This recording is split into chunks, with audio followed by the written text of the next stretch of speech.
But before jumping into everything, I just sort of wanted to give like a really big picture about how I'm approaching the research that our lab does. And at my like core heart of hearts, I am an episodic memory researcher. And like many episodic memory researchers, I started off with the big picture question of how does memory selectivity emerge, right? So why is it that we remember some information but let other information fall to the wayside of forgetting? But as I progressed through grad school, I realized that this was sort of the wrong question. And rather than asking, how does memory selectivity emerge? I got obsessed with this question of asking, why does memory selectivity emerge? And I know this seems really simple, like just switching the how to why doesn't make a huge difference, but then you really then try to get like, what is the fundamental function of memory as we decide what we're recording in the world around us. So I was thinking of an example of this, and I went back to when I was in grad school. We used to go camping whenever we got too stressed out about the world around us. And I remember this one time where we were sitting on a sort of a beautiful beach island going camping. And I can ask myself, why is this memory popping out over all the other memories that I have from grad school, right? And one way I can answer this question is just to say it was a positive event, right? And this is an approach that emotional memory research has taken for a while. Things that are positive or negative, they sort of stick out in memory. But that doesn't really get at this adaptive nature of memory, really getting down to the why it is popping out. So then another way you could think about it is, like everybody, I've been really stressed over the past infinity months. And I might be remembering this memory because it's like, oh, okay, camping is a good way to de-stress, right? And the reason this sort of has more of an adaptive function to it is that I'm not just remembering for remembering's sake, but rather I'm remembering this because it's going to help me make future decisions that are beneficial to my well-being. But the system that we have is even better than this because it reflects the idiosyncratic goals of the individual that is the encoder, right? So you can imagine I'm going to this camping event, and some people, when they're starting a fire, might say, oh, I remember when I went camping in Shackleford Island, that's how I start a fire. That's not me. I'm not that guy. Rather, I'm the guy that's like, ooh, if I take a picture next to a fire, that's how I can finally live my 13-year-old dream of being an X-Man, specifically Jubilee in this picture, because the exposure from the film made it look like I was shooting flames from my hands, right? So in this way, we're able to tailor our memories to help solve future goals. And critically, these can be quite idiosyncratic goals. Okay, so I'm going to give one more example of how memories reflect our goals and desires. And this example hits a little bit more about what I'm going to talk about today. So you can imagine another thing we used to do in grad school when we were quite stressed out is that we would go for hikes, right? And I can imagine it's a beautiful day. I'm approaching to take this hike. I finally get to the summit. And when I think back of the beautiful hike that provided before me, I might have these really rich associative memories of, oh, that's the snack that Joey brought that we ate. And that's the corner where, I made that really funny joke. And, over here was that beautiful thing that head towards the waterfalls. And I have this really rich associative memory of the surrounding environment. But now let's imagine another hike. We're right at the front of the trailhead. I run into a snake, and I have terrible, terrible, terrible snake phobia. And even though this is just happening at the beginning of the event, being in this type of motivational orientation to threat is going to reshape the way that I think about all of my memories and the things that I encode as I'm going through this, right? So now, rather than all these rich relational memories, I might just have these more narrow focused memories of things that happen to look like snakes on the way to my hike. And what's interesting is that this doesn't have to do with the content of the stimulus itself, because that hike is the same hike that I might have taken on every other day, but rather it's that I saw that snake, which put me in a threatening mode, which is then going to have downstream consequences of the memories I encoded from that environment. So this example sort of hits on what I want to talk about today, which is how do threat-related goal states influence memory representations of the environment around us? In the first part of the talk, I'm going to talk about a theoretical model of threat-related memory that I developed in grad school with Alison Adcock and Kevin Labar, and show you a little bit of empirical evidence founding this model. But then what I'm really excited to do is that we've taken this model and tried to extend it into two domains to try to get more leverage on how threat influences memory. The first one is that we applied it to a clinically relevant population, in this case, individuals at risk for developing trauma. And then we also did a deep dive into the structure and form of threat relevant memory in an ongoing project that I'm super excited to get feedback on. Okay, so part one, I want to jump into this theoretical model of threat related memory. And as a memory researcher, I thought the best way to sort of ease into this is to actually retrieve the memories of how we got to where we are, right? So I started in grad school and I knew I was interested in episodic memory. My one advisor, Alison Adcock, was very interested in reward motivation. My other advisor, Kevin Labar, was really interested in threat and punishment. And I said, okay, I got it. I'm going to look at how reward versus punishment influences episodic memory. And as we got going in this domain, we realized that reward versus punishment may not be the best theoretical approach to understanding memory, because the more and more research we did, the less and less it seemed like it had to do with the feedback that you were getting from an individual event, but rather it was more focused on the anticipation as you approached the event and you were encoding it. So then we're like, okay, reward and punishment, that's not hitting the nose. Why don't we think about motivational states? And we moved over to a model of thinking about approach versus avoidance motivation. So am I approaching a goal or am I avoiding something that's of potential threat? And while this did a pretty good job, it missed the nuances of goal orientation, because it sort of summed everything up like approach is just about orienting towards that goal. And then in my last year of grad school, I really got into work done by Tori Higgins and Tim Strawman that brought up this idea of regulatory focus, which was sort of like, you know, the clouds parted and the sunlight shone down on me, and I was like, oh, this is it, right? And here, the idea is that you can think about, on top of approach versus avoidance, there's this idea of prevention versus promotion focus. So say I am studying for a test, which is an approach-related behavior, I could be saying like, okay, I really want to get an A on this test, like let's kill it, right? Or I could be the type of person, which I'm definitely this type of person, that's like, oh my gosh, don't fail, don't fail, don't fail, don't fail, don't fail, right? So even though it's still this you know, approach-related behavior, there's an orientation that changes the way that I'm actually thinking about encoding in this domain.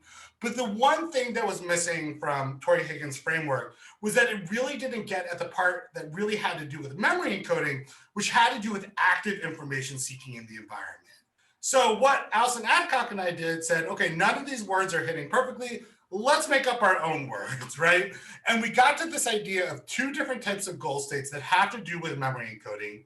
One is an interrogative goal state where, you know, you have the freedom to explore and you're curious and you might be attending to multiple goals at the same time and sort of balancing the needs of solving your goals with exploration.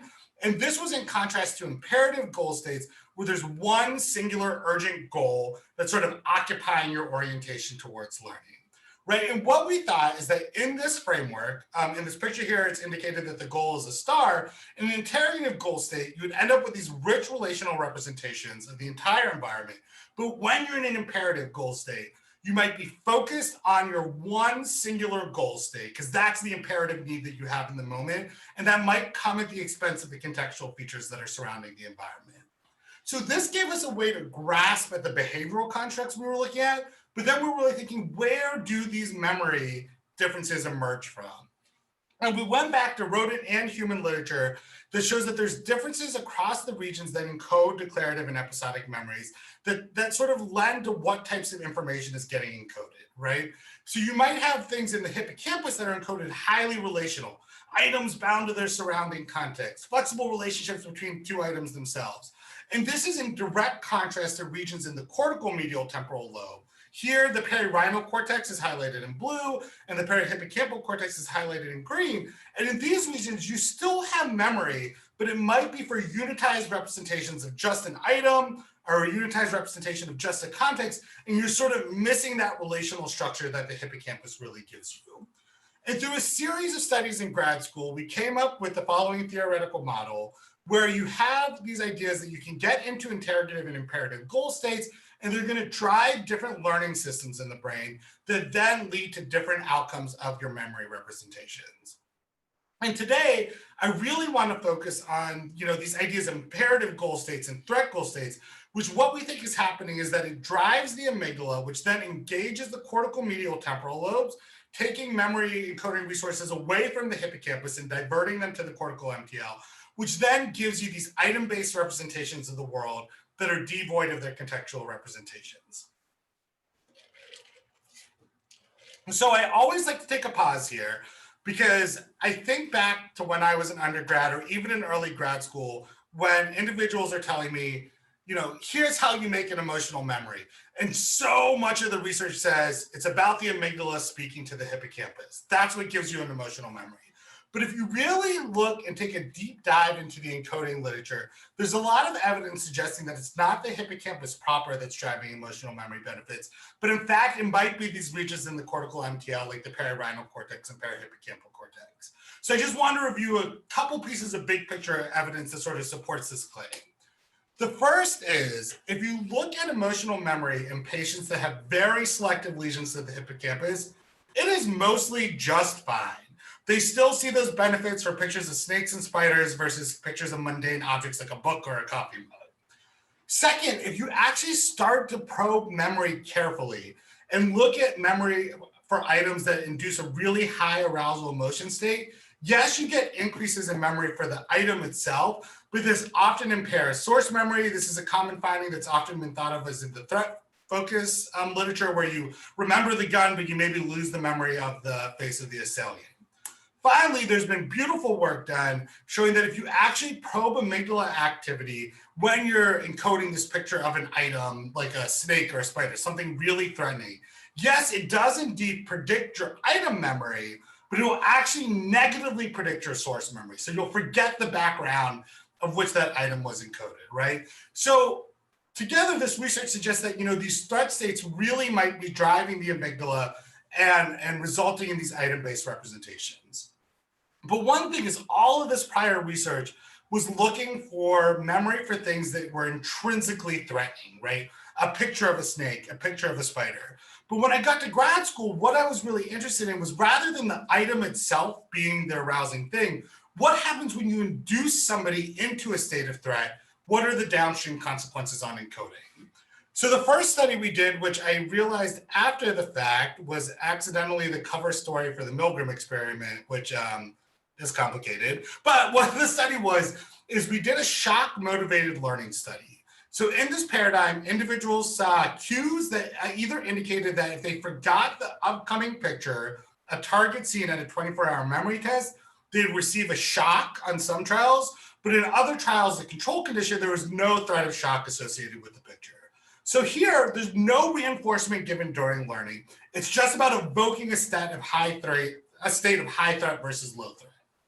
So when we look at 24-hour memory, right after encoding, we tell them, you know what? We're not actually going to give you any shocks, but we are going to, just test your memory the next day for the items.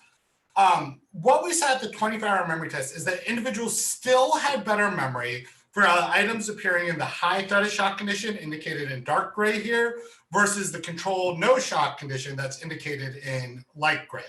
So there's still a memory enhancement. But what's interesting is when we look for a whole brain analysis of what brain regions were predicting memory for these high threat items versus low threat items, even though the picture itself didn't have any actual intrinsically negative content to it, we found that encoding in the shock condition was predicted by the amygdala when compared to the control condition. And the more an individual subject engaged their amygdala, the more they saw this memory enhancement under threat, right? So this really got us thinking then that, the same region that might be driving these item-based memory responses for intrinsically emotional items might also be driving them when you're in a threat-related state. But we know that the amygdala doesn't operate in isolation. And next, we want to say, who was the amygdala talking to encode this information? And when we did a functional coupling analysis, what we found was that the amygdala showed greater connectivity with the cortical medial temporal lobe that predicted successful memory. So whether you're going to remember that threat picture or not the next day, more so in the high threat condition versus the no threat condition. Right, so this is starting to build this model that even when you're induced in a threatening state, you're sort of diverting resources away from the hippocampus and just basing your memory encoding off of more item-based representations. But the one thing that was missing from this study in particular is that we were just looking at item memory.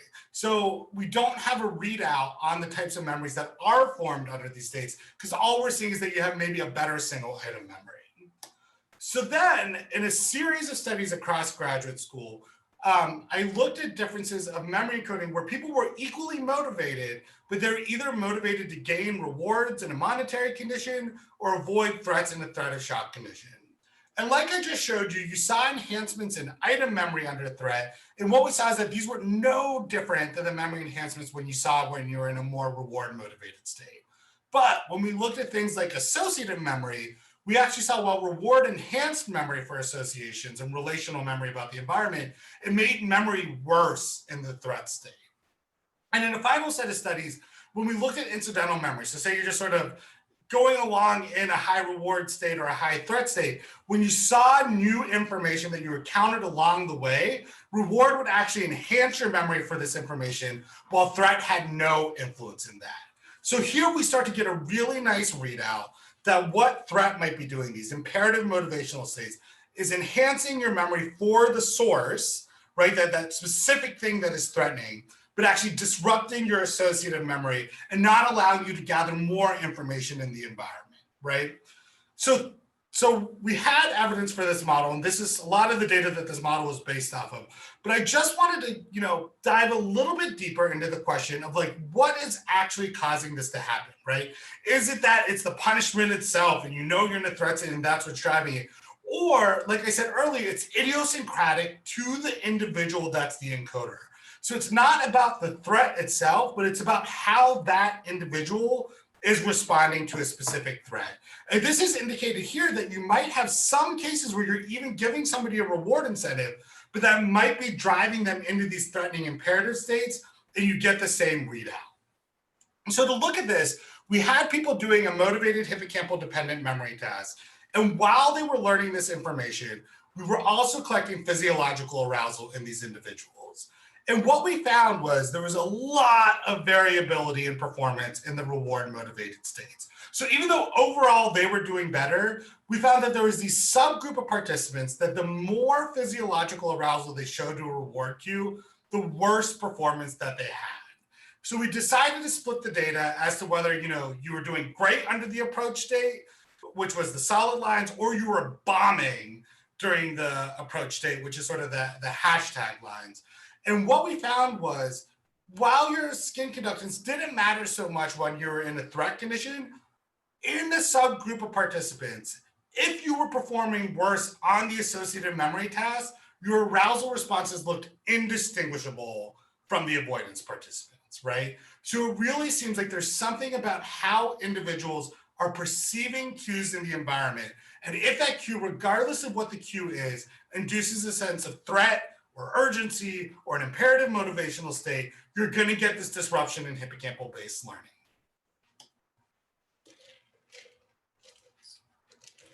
So just for an interim summary about our model, the idea is that when you're in a context where you're sort of driven by threat when you're doing information seeking, you get more engagement of the amygdala. And this is in contrast to reward motivation studies where you typically see engagement of the BTA. And what this does is this amygdala engagement is diverting information processing towards the medial temporal lobe and away from the hippocampus, which we think biases people to form item-based representations of the environment and away from having these sort of rich representations where they drive relationships between items and contexts. So this was exciting, and I was super jazzed about this model. But at the end of grad school, I was still sort of left with this question about like, what is it really, right? We're seeing this divergence of different circuits that are engaged under these states, but why do these different circuits emerge? And at the end of the grad school, we had sort of two ideas that were forming in our heads. One, especially given that data that I just showed you, is like, okay, maybe it's your internal neuromodulatory state.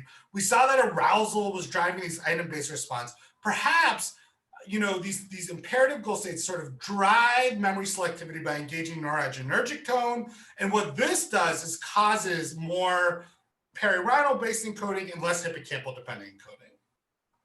Another model we were thinking about was that, yes, your neuromodulatory state might be doing this, but when you're in a state of threat, you also can induce a lot of freezing-like behaviors. Like your body is actually still and you're not moving, and you have a reduction of the sensory information that's coming in at the time of learning. And maybe that means when you're in these freezing states, you actually don't have the elements that you need to construct a proper episodic memory, right? And these were two things that I was super excited about. And what I'm going to show you is two studies where we try to unpack, we don't have an A+ all the way done deal with these, but these were sort of the guiding principles that are motivating the next two studies that I'm showing.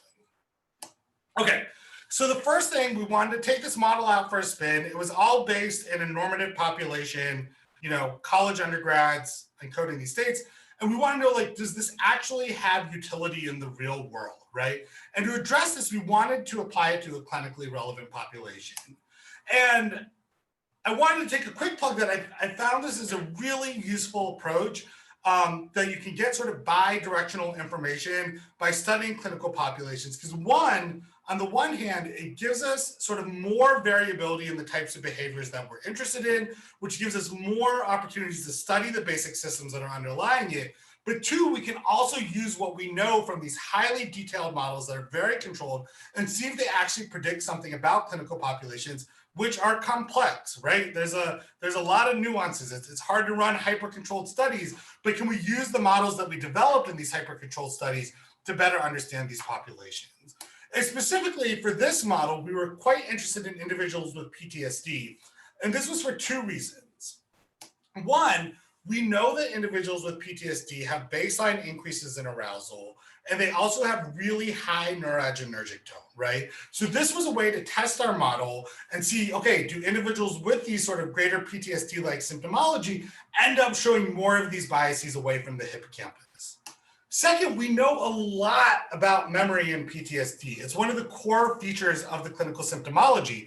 And specifically, when you look at people's narratives around the trauma-related experiences they have, they're often fragmented memories that are biased towards sort of decontextualized sensory features of the environment, but without the bigger picture, right? So if I was bit by a dog and that induced a traumatic event for me, I might have really vivid representations of the sounds I heard of the dog barking or the sharpness of the teeth without really remembering what house was I in front of, right? Or what did the mailbox look like? So we know that the actual memories in individuals that have PTSD do show this sense of memory fragmentation. So I had the opportunity to be a part of this really quite amazing project called the Aurora Project, where the neuroimaging team is led by Carrie Wessler, Tanya Jovanovic, and Jenny Stevens. And what this is doing is sort of a large-scale study of the sequelae that lead to post-traumatic symptomology. And what they're doing is they're doing ongoing massive recruitment of trauma-exposed individuals. So they're finding people right when they get to the emergency room. They're trying to get a sample of up to 5,000 people. And then in this sample, 800 of them, they're doing deep phenotyping. And our site at Temple is one of the deep phenotyping sites. And there, they include assessments of both neural and behavioral reactivity to threat. And then they'll actually get longitudinal follow-ups in these populations. So they'll follow them up at 2 weeks, in 3 months, and look at how the trajectory of their PTSD symptoms are unfolding. And what's really interesting about getting these longitudinal follow-ups, and this was something I didn't know until I actually, talked to a clinician, was that if you look at PTSD symptoms at 2 weeks after a traumatic event, almost 70% of people will have enough symptoms that looks like they could classify for PTSD. But then when you look 3 months out, it drops somewhere down to the 10% to 20%. So there's something really interesting happening at 2 weeks that some way you're responding to threat in a different way that makes you more susceptible to have a trajectory of PTSD at a 3-month follow-up. So a visiting student in my lab, Vishnu, was very interested in sort of adapting our model to see if it could give us some understanding of PTSD. And what she wanted to do was to query hippocampal responses to threat, and then determine if they had any relationships to PTSD symptomology, both at the 2-week time point when we assess their threat and at a 3-month follow-up. And then critically try to see if there's an individual differences for the role of arousal in these processes that might help disambiguate who are the individuals that are going to end up with more or less PTSD symptoms. So participants at the 2-week mark, so this is again, people that had trauma, recruited in the emergency room, 2 weeks later, came to the lab, And we had them in the scanner doing an emotional face paradigm where they passively viewed fearful and neutral faces. And what we really wanted to do was narrow in on hippocampal responses to these emotional faces. First, as a sanity check, we just wanted to see, is the hippocampus responding more to fearful faces than neutral faces on average? And we found in both the anterior and posterior hippocampus, there was greater response to fearful stimuli versus neutral stimuli. So this shouldn't be too surprising. There is a ton of work showing this beforehand, that on average, greater responses to fearful versus neutral faces were found in the hippocampus. But here's where we wanted to test something that was a lot more exciting to us. And we wanted to see if there was a relationship between hippocampal responses to threat, to fearful and neutral faces, and how they predict PTSD symptoms at 2 weeks and 3 months, right? So if you're sort of a run-of-the-mill model of PTSD, you'd assume, okay, the hippocampus cares about threat. The problem with PTSD is overreactivity to threat. So what it's going to be is the more hippocampal responses you show, the more likely you have PTSD symptomology. However, if you look at our theoretical framework and model, if these are the individuals with higher arousal responses and higher noradrenergic tone, what we would predict is that the greater likelihood of PTSD symptoms would mean that you had less reactivity in the hippocampus to fearful versus neutral faces, in particular because we think information processing is being biased away from the hippocampus. And indeed, this is what we find both at 2 weeks and 3 months. So on the y-axis, I'm showing PTSD symptoms. On the x-axis, it's the responses in the hippocampus to fearful versus neutral faces. And what we see is the less threat reactivity you see in the hippocampus, the more likely you are to have PTSD symptoms. And this was, could be a surprising response, but contextualized in the framework of our model, it made total sense, right? But again, not everybody develops PTSD symptoms. So again, what is it that is driving these differences in threat reactivity in the hippocampus across these individuals? So like I said earlier, one thing that we were really interested in was this idea that freezing behavior might be the thing that's sort of mediating these differences. We know freezing behavior is this defensive system, high arousal states, you sort of get narrowed in on the threat, you actually sort of freeze, and then maybe you're not encoding as much information, so you don't have the resources to direct it to the hippocampus. So in these same individuals that we had the fear reactivity in, they completed a separate session where they did a fear conditioning paradigm where they saw safety and threat cues that predicted an aversive air blast. And what we were able to look at was their EMG responses that indicated how much freezing behavior were they showing to cues that indicated threat. And what we found here was, again, a negative relationship between these measures such that the more freezing behavior that you showed in response to a threat cue, the less likely you were to have threat reactivity within the hippocampus. So it might be these individuals that are high on defensive behaviors that are actually biasing their information processing away from the hippocampus. So then we said, okay, does this actually have anything to do with PTSD symptoms? And what we would predict is that, okay, maybe uniquely in the individuals that are showing these high degree of defensive behaviors, that's when hippocampal threat reactivity matters. And what we found was a strongly significant interaction that if you were sort of low on startle, meaning you didn't show strong defensive behaviors, there was no relationship between your hippocampal threat reactivity and PTSD symptoms. But if you were the type of person that showed a really high freezing threat response to this indicator of threat in the environment, then you were the individual where your threat reactivity would predict your PTSD symptoms. And this was really interesting, right? Because I think it gave us more leverage in trying to understand how information processing biases across the medial temporal lobe could be driving susceptibility to symptoms associated with PTSD.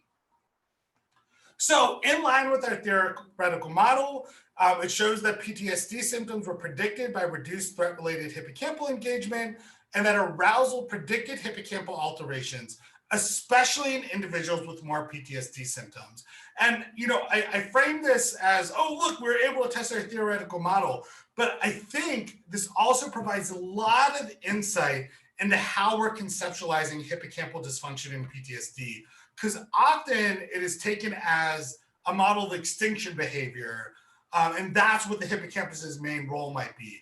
But alternatively, what we're showing is that it could also be about how information processing is occurring, such that you're not developing these sort of rich relational representations of the world, which might make you susceptible for things that are commonly associated with PTSD, such as fragmented memory, increased fear generalization, and other episodic memory deficits. So we're excited now to take a deeper dive into PTSD narratives to see if we can draw a relationship between these findings and actual memory behavior. Okay, I'm gonna take a sip of coffee just to slow down for a little bit. Okay, and in this last part of the talk, and I've been breezing through this data quite quickly, but this is the stuff that I'm most excited about right now, and I'm really interested in this. So we're getting a lot of evidence for this theoretical model, but at my heart of hearts, what I care about the most is behavior, right? I want to get those assays. What is threat actually doing to behavior? And we have resources to look at emotional memory. I showed you some of the work I've done where we say, oh, okay, there's better item memory, but then there's worse binding of the item to the background context. But when I gave my first example of talking about that height, just talking about item memory and talking about associative memory sort of falls flat of sort of getting at the qualia of the emotional memory that's occurring when you're encoding information under threat. So we were trying to say, how do we understand what this is actually doing to the structure and content of memory? And we took a turn to the trauma literature again. So we're saying, okay, here's individuals that actually are showing this in their real life behavior. What insight can we garner from investigating trauma memories? And what we know from trauma memories is, one, they're hyper vivid and focused on sensory details. And we've been able to show this with our basic emotional memory paradigms. Two, they're often devoid of contextual details. And again, I've shown you data where we're able to look at item versus contextual details. But three, the thing that I thought was the most interesting is that they're often fragmented without a cohesive narrative. And I think what we haven't fully explored in the field of emotional memory or motivational memory or affective memory, whatever you want to talk about it, is this memory fragmentation and how that influences cohesion of memories. So before sort of jumping into how you might construct a fragmented memory, it's important to know, how do we make a cohesive memory? And there's these really beautiful models, both from Mike Kahana and also from David Rubin. I'm going to show the Mike Kahana model here, but David Rubin's model is very in line with this also. And this is the temporal context model. And what happens in the temporal context model is there's this sort of, mildly nebulous thing called temporal context. So here I'm showing it as a sort of like, you're taking a walk through the woods and time's progressing and you have the background contextual features that are drifting over time, but they're relatively stable. And as you encounter different things in the woods, so imagine I encounter item A and then item B and then C and D, what's happening is you're taking these items and you're actually integrating them into your temporal contextual representations. And those unfold over time. Then what happens is during retrieval, say I remember item B, that was the tree that I saw somebody's initials carved in with a heart. I'll retrieve that memory, but when I retrieve that memory, it's also bound to that slowly drifting temporal context that was unfolding over time. So that's going to activate things like A and C, which then means I'm going to be more likely that my next recall is going to move close to something that was contextually related, right? And you can imagine if you keep on looping through this cycle, you will end up with a cohesive memory that unfolds naturally over time, the same way that you experienced it. But everything I've shown you so far suggests that what threat is doing is decontextualizing the source of the salient information from the surrounding context, right? And this fits in really well with our model, because when you look at memory cohesion in these contexts of TCM or David Rubin's model, they're highly associated with more hippocampal-dependent encoding. So then what happens if you remove the hippocampus from this scenario and you're left with the amygdala driving these more cortical MPL representations? You no longer have context to scaffold your memories, right? And what we think is happening is, with the absence of the context, you might have impaired temporal order, impaired structure to the memory, less ability to make causal inference because maybe you don't remember that A preceded B. And what that's going to lead to is a fragmented memory that doesn't have that memory cohesion. And this is exactly what we wanted to study. But to do this, we needed a high arousal event that unfolds over time. So what we did in a collaboration with Chelsea Hillian was we had individuals go to a real life immersive haunted house in Philadelphia with heart rate monitors on. They navigated through the haunted house, which was really quite spooky. And then when they finished, we had them come back 1 week later. Then they did free recall in the scanner where they both recalled their experience from the haunted house itself, as well as a neutral event, which was them getting set up for the haunted house in the lab. And now we're able to look at things like memory cohesion for this continued naturalistic, highly arousing event. So whoever designed Terror Behind the Walls at Eastern State Penitentiary, like, must have been Tolman's descendant, because it practically was a 6-arm radial maze, which made it really wonderful for us to study. So what happens is you navigate through the haunted house, and then there's 6 different themes. So it might be delirium, which is all about, it was like really trippy dippy, or blood yard, which is like nurses with blood everywhere, or infirmary, which was really medically themed. And what happens is that you have these 6 different segments, each with a different type of sort of semantic content to it. And we knew that every night a certain set of events would happen within each segment, which I'm indicated here as an event marker in gray, right?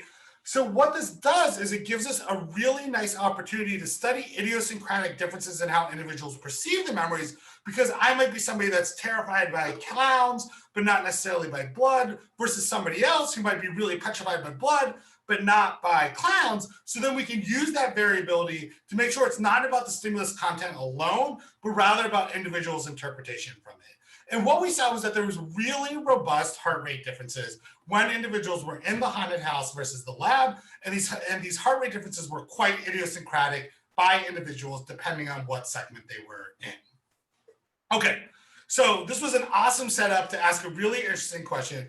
But now the question is like, how do we analyze this really complex data of sort of individuals navigating through a haunted house? And what we did is we turned to the free recall literature that is often used to study the temporal context model, and pulled out 2 measures that are often used to look at memory contiguity or memory cohesion. One was temporal contiguity, which is, say I recall a single event, am I more likely to transition to an event that was really close in space, or am I more likely to transition to an event that was really far away in space, right? And we would say that you would have more memory cohesion if you're continuously transitioning things that were close in space versus to things that were far in space. The other way we can look at it is just looking at individuals' forward transitions through time.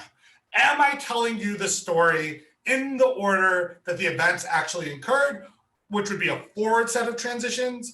Or am I hopping around, sort of going backwards and forwards, which would then be, a mixture of forward and backwards transitions, so giving you overall less forward transitions. So this is how we wanted to approach memory cohesion. So what I'm showing here on the left-hand side is temporal contiguity. On the right-hand side is forward transitions. On the top of the bars are our metrics of higher memory cohesion. On the bottoms are markers of lower memory cohesion. And then I'm showing this for both the haunted house and the lab, which I'll acknowledge perfectly. The lab is sort of just a so-so control, but I dare you to find what a good control is for a haunted house where people are coming after you with chainsaws.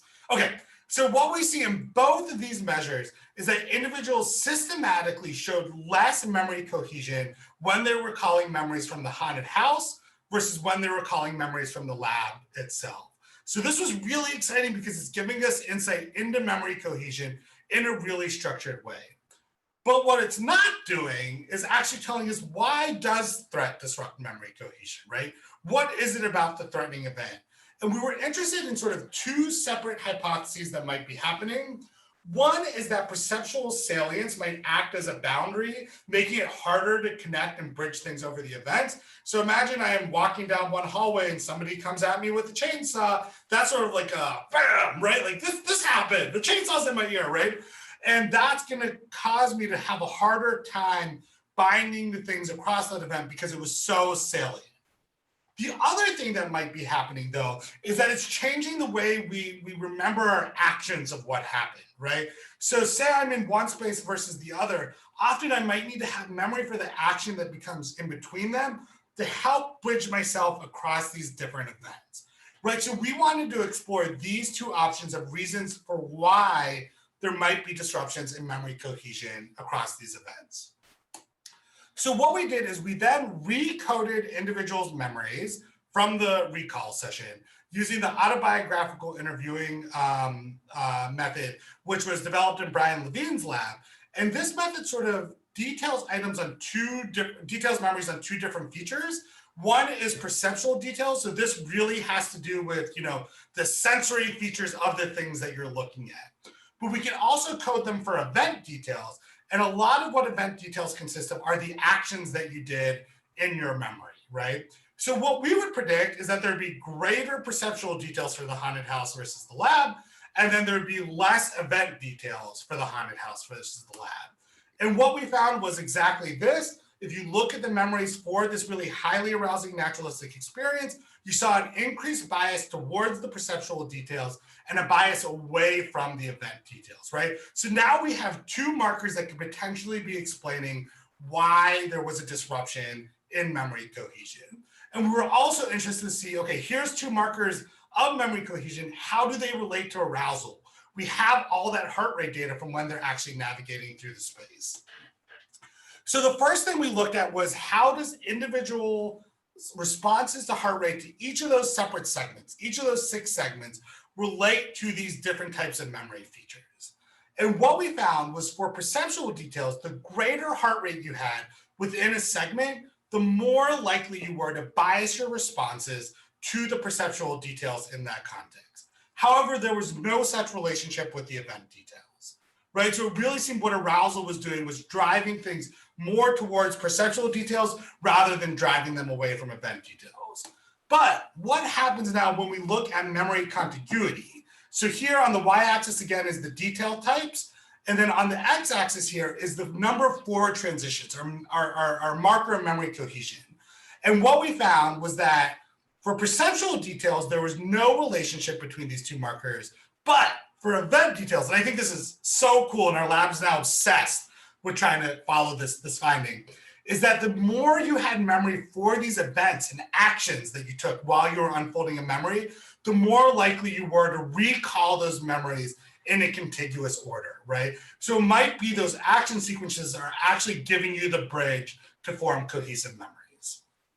Okay, so in this last study, we showed that threat distorts the content and structure of memory, and that there's a bias towards perceptual details and away from event details, which we've shown is partially related to arousal, and then specifically decreases in event details, which contain these action sequences that might provide you the structure to bridge over these events, are related to disrupted memory cohesion, right? So together we can sort of update this model, showing that high arousal threat might be driving the amygdala and the perirhinal cortex, which is then making you have less structure around the memories that you're encoding. And I jammed that giant dollar bill sign on there because I also want people to know that it isn't just the content of the threat itself, but rather how individuals perceive it. And I didn't have time to show this, but I actually have a wonderful project with Lena as a co-author where we're showing that even in these reward states, you can have these types of disruptions if the reward is inducing a state of threat.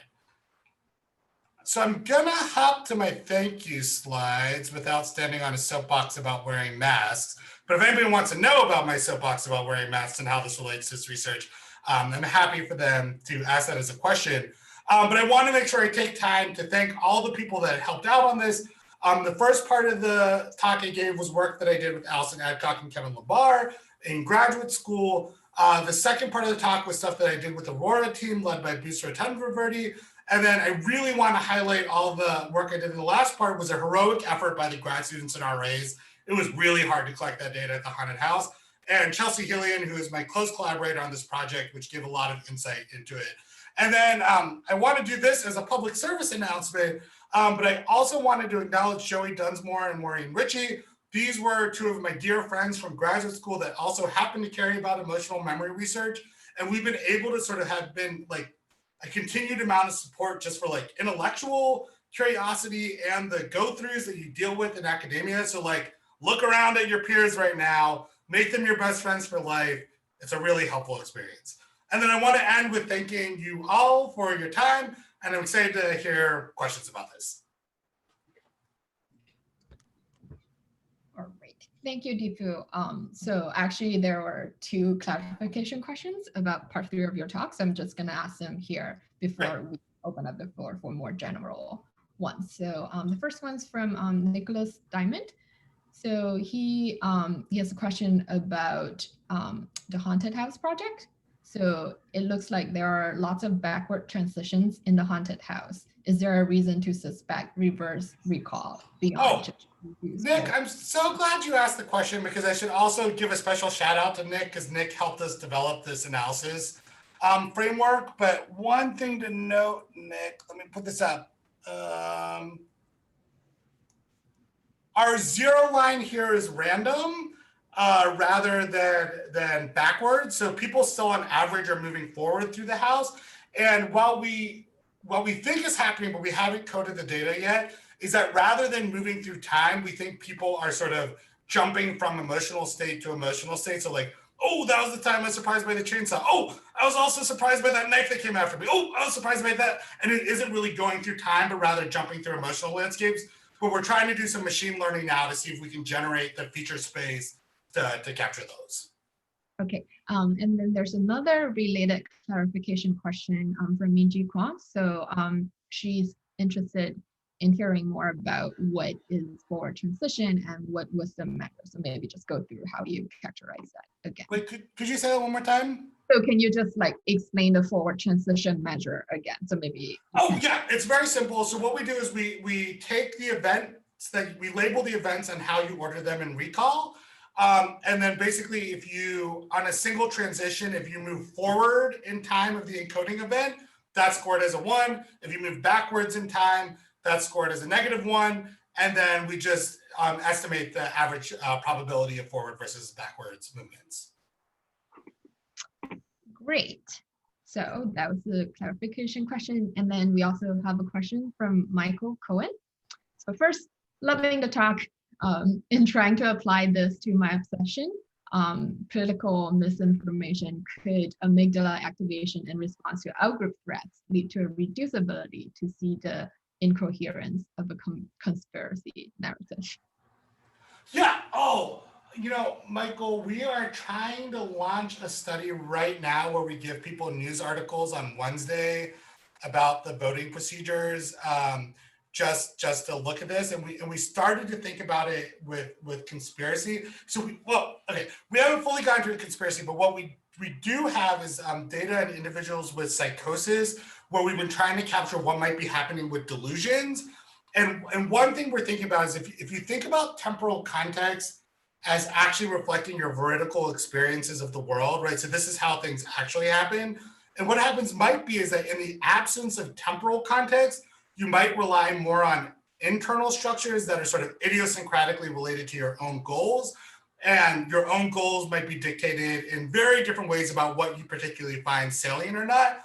And at least in a group of individuals with psychosis, we saw that people rely less on temporal context to organize their memories and more on semantic context to organize their memories. And in no way am I trying to equate, delusions with conspiracies, but rather what I'm trying to say is that what might be happening is if you fragment memories and devoid them from your veridical context of the world, you might have to rely more on internal structures, and then that might make it more of a fertile ground to sort of self-propagate beliefs that you have because you're structuring them around those beliefs. All right, so the next 2 questions come from Odette Bain. So the first question is about the theoretical model. The data is really compelling. I wonder, why is it adaptive to decontextualize fearful items? If we are in a forest and see a scary bear or something alarming is happening, isn't it adaptive to remember that we saw the bear in this forest rather than just remembering that we saw a bear?